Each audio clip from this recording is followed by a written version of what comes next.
Track 11. 1, February the 9th, 2009. 2, The 18th of December 2012.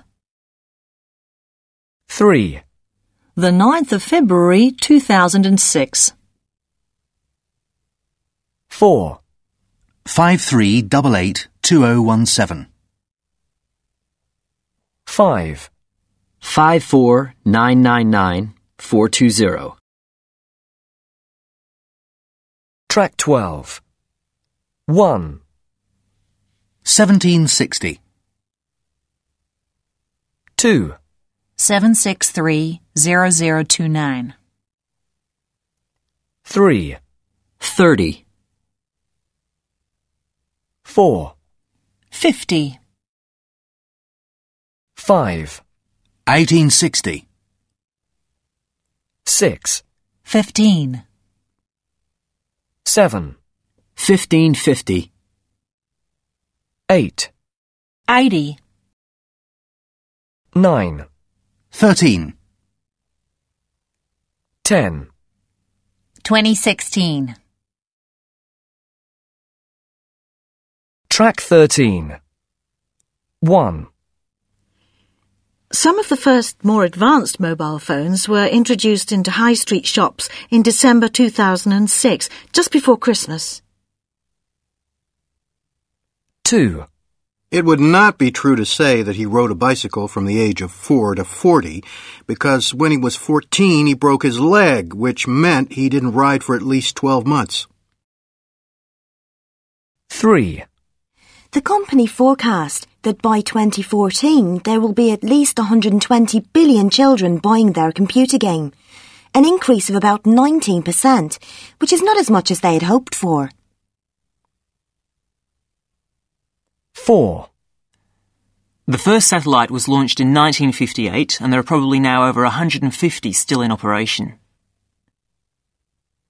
5, He graduated from university in the 1960s and never dreamt that his invention would still be used 16 years later. 6, On the 18th of November, 98,217 people visited the website and voted for the movie Titanic, first released in 1997. 7, I'd love you to give me a call sometime. I know you've got my old number, 237-5550, but I've got a new mobile now, so my number's changed to 344-4533. Track 14. Good morning. This is Jane Frost with this morning's edition of Wake Up with Frost. As you all know, for the last week we've been running a survey trying to find out what you, the listeners, think is the greatest invention of the last 200 years. The response has been amazing, double the amount we had last year, so thanks to all of you for taking part. We've had about 2,000 responses online and about the same on our phone lines. The lines are now closed, and this morning I can announce what the results were. So, here it is. You, the listeners, have chosen as the greatest technological invention of the past 200 years, and let me not forget to mention that 65% of you voted for this, it's the bicycle. Yes, the bicycle, first invented in 1818, and, would you believe it, the first bicycle was made of wood. The second bicycle had iron wheels. I cannot imagine what that must have been like to ride. It would have kept you fit at any rate. But for me, the best thing about the bicycle was what it did for women's rights. Yes, in the 1890s, it was the bicycle that meant women could change their clothing, start wearing trousers or pantaloons as they were known. Before then, women's clothes had been really uncomfortable, and I'd imagine quite difficult to breathe in. So, thanks to the ordinary bicycle, it was not only the man who wore the trousers in a home.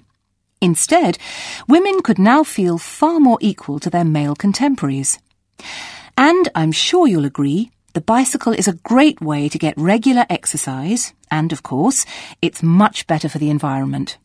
and today over 1 billion people all over the world ride bicycles, and for some it's their only means of getting around from A to B. So, to all you bicycle riders out there, keep up the good work. Coming in a close second with 42% is the computer. I found out something interesting about the computer, which is that really this word first meant someone who did mathematical calculations. Of course, today, with the development of the personal computer, computers are being used for everything from home use to business and even digital photography. I don't know about you, but I can't imagine life without a computer now. I guess closely related to the computer is the internet, and this got 12% of your votes. Maybe, like myself, many of you might think of the internet as being the World Wide Web, but actually the web is only one part of the internet. The internet began as part of the United States military network, but it later began to be used by businesses and academic institutions. Of course, today, the internet has so many uses. We use it for shopping online and entertainment, as well as to find information and send emails. But sadly, there is a darker side to the internet, and some of you have sent me emails about this. Finally, with 5% of your votes, is the radio. We think the radio was invented by Marconi in 1896, and he opened his first radio or wireless factory in the United Kingdom in 1898. In 1906, a man called Reginald Fessenden gave the first radio broadcast from Massachusetts. Ships could hear him at sea, and apparently he played the violin. As yet, listeners, I've spared you from having to listen to my guitar playing. But certainly radio is still important. Let's not forget that it was by radio that the Titanic sent signals to other ships. And with the popularity of TV today, I was secretly pleased so many of you had still placed importance on the radio. So, there you have it, the results of our survey. I think there are still important inventions that were not chosen but deserve a mention. Nuclear power and, of course, communications satellite, something which I am certain will continue to change the face of how we communicate with each other over both long and short distances. In fact, for me, the mobile phone is one of the greatest inventions of the last 200 years, if I think back to my first phone and then I look at what is happening now. Children born today will probably be more likely to have their first experience of the internet on a mobile phone screen rather than a computer monitor. Some of the new mobiles that are now being sold make it just as easy and as quick to find information on the web as on a computer. And let's not forget that mobiles now have digital cameras, word processing facilities, so you can type all your documents, and even personal organisers. I think it's quite possible that the mobile may even replace computers one day. Track 15. I really love my little local corner shop. I simply adore being able to shop there, just because it's so convenient. I mean, it's got all the basics: bread, milk, washing up liquid, and other things like that. One of my favourite things is being able to pop down on a Sunday and buy the papers and some fresh bread. I know some of my friends think it's too expensive, but I think it's worth every penny. And I think little shops are such an important part of local life, and so we should support them. I feel really passionately about this because I've seen many small businesses being forced to close because they can't compete with larger chain stores. Anyway, my local store is totally amazing. I certainly couldn't live without it.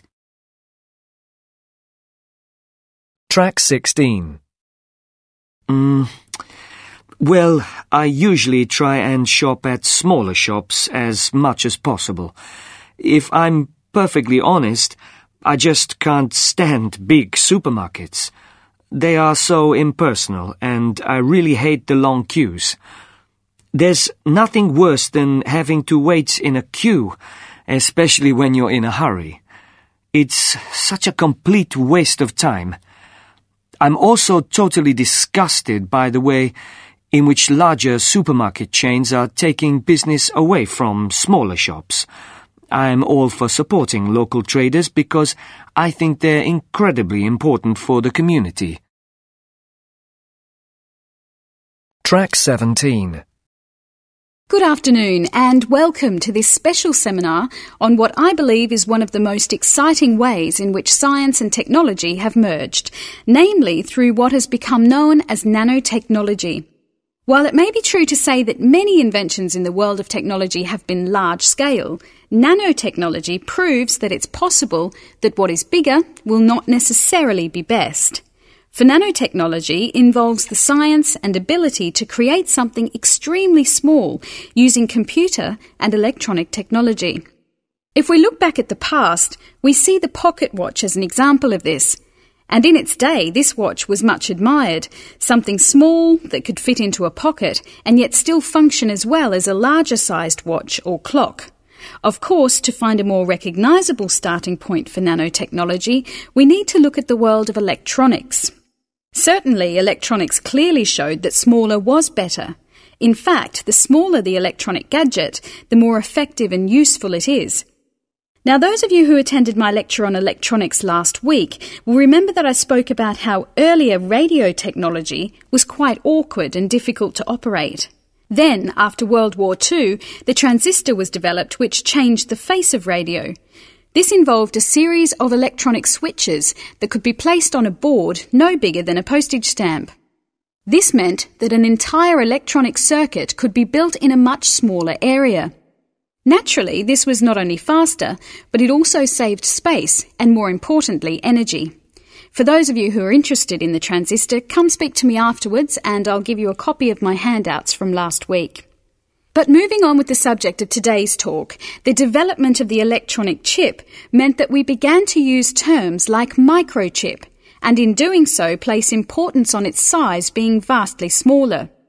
But as this form of microtechnology developed and literally became smaller, the word micro, meaning 1/millionth, was replaced with the word nano, which literally means 1/billionth. There were pessimists who doubted whether a transistor that small would actually work properly, but they were proved wrong, and in a modern transistor, what is known as the gate length, or distance the electrons have to travel, is only about 40 nanometers. I'm sure you will agree this is unbelievably tiny, and not only that, the electrons can travel incredibly fast. And as scientists continue to develop these transistors, there is every chance that they may become even smaller. Of course, one of the problems with developments and designs in technology is that they must not only be practical, but also affordable, so it might be that companies will not continue supporting nanotechnology if it turns out to be too expensive to produce in the long term. But one area where there has been major improvements is medicine, where nanotechnology is being used to fight life-threatening diseases like cancer. Recently, an American university discovered that nanotechnology can be used to help make systems that supply drugs to the body. A quick way to make sure drugs enter the body is by making artificial molecules. These are in the shape of a star and are small enough to go into cells and release the drugs. In this new system, the molecule is made of 2 star shapes connected by a strand of DNA. Each shape is roughly 3 to 4 nanometers long. At one end, the star molecule will enter the diseased cell, while at the other end there is a tracking device, which is fluorescent so that it can light up when it has reached a diseased cell.